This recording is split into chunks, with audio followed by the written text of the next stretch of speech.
Welcome to the lecture for Chapter 9 that focuses on public opinion and persuasion. At its basic level, PR is meant to persuade people to think or act a certain way. That is why today we are going to spend a few minutes going over important concepts such as what public opinion is, various theories on how the media shapes public opinion, and practical persuasive techniques that can help you become a more persuasive speaker and PR practitioner. Let's begin. There are several definitions of public opinion, but we will use the following one to guide our understanding. Public opinion is defined as the sum of individual opinions on an issue affecting those individuals. The formation of public opinion includes self-interest and events. Self-interest asks the question, what are people interested in, or what matters to them? The Occupy Wall Street protests provide a good example. All of these individuals have a self-interest in economic equality. Their self-interest can become public interest when others start to have the same opinion. Public opinion also involves events. Public opinion cannot be formed unless there is some material action that can crystallize an idea. You cannot touch an opinion or idea, but you can see and participate in a protest. Events are important because they take immaterial concepts and turn them into real things that people can see and participate in. Public opinion has its roots in public interest or in events, but the primary catalyst is public discussion. Public discussion can crystallize an event to the extent that pollsters can measure it. Public opinion can materialize through opinion leaders. The textbook details two types of leaders: formal opinion leaders and informal opinion leaders. Formal opinion leaders are also known as power leaders. Formal opinion leaders have clout due to their positions as elected officials, presidents of companies, or heads of membership groups. Informal opinion leaders have clout with peers because of some special characteristic, usually by being highly informed, articulate, and credible on particular issues. Both of these leaders play an important role in the life cycle of public opinion. PR practitioners use mass media to form public opinion since they provide information to various news sources. There are several theories on how public relations people inform the public and shape public opinion through the mass media. The first theory is the agenda-setting theory. This theory argues that media content sets the agenda for public discussion. For example, if you watch the evening news and read the local newspaper, the stories and headlines that are chosen by the editors and producers determine what you will talk about. If a certain story happens but is not put in the news, the story won't be talked about. The second theory is the media dependency theory.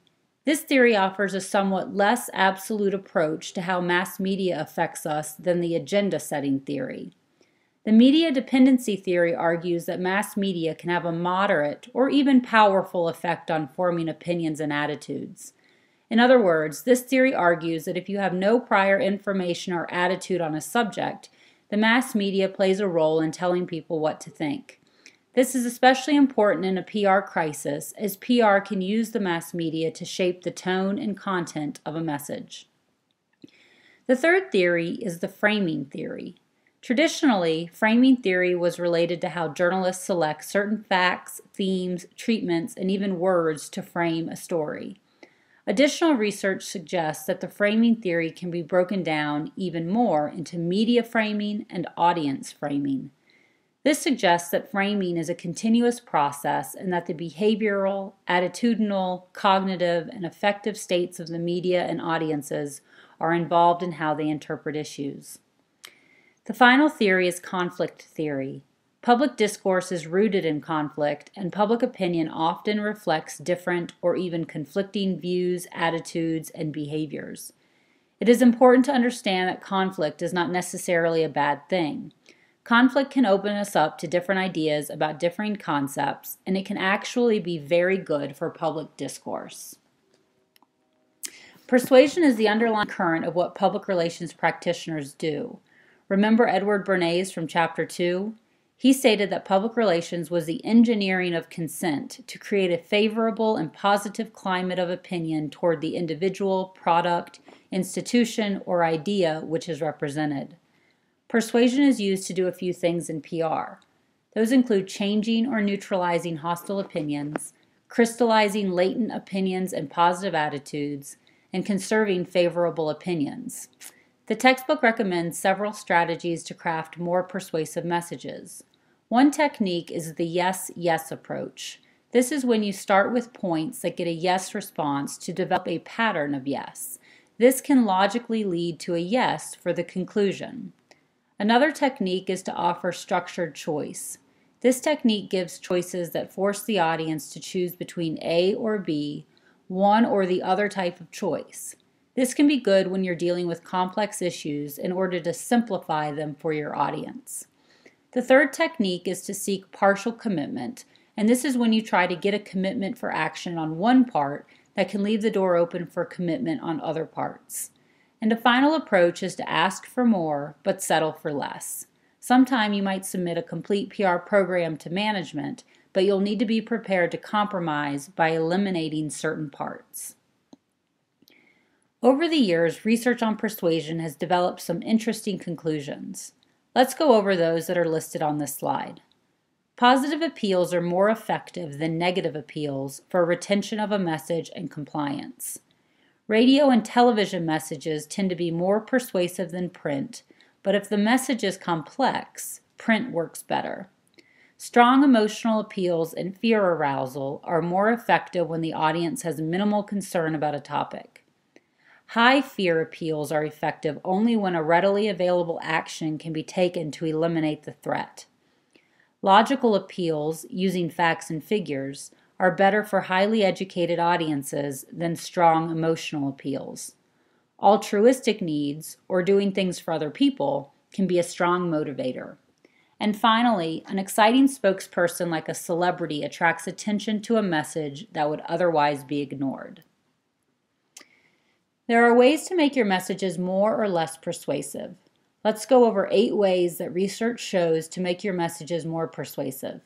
It's important for PR practitioners to know this so they can craft messages that make people act. The first is audience analysis. Knowing the basic demographics of your audience, like age, gender, income level, education, etc., allows you to craft messages suitably tailored to your specific audience. The second is source credibility. We tend to believe messages more if they come from people that have credibility. Source credibility is based on expertise, sincerity, and charisma. The third is through appeals to self-interest. People are interested in messages that pay attention to their psychological or economic needs. People are motivated by power, respect, well-being, affection, wealth, skill, enlightenment, and physical and mental vitality. It is effective for PR practitioners to craft messages to appeal to what motivates people. The fourth way to be persuasive is clarity of message. A message has to be understood.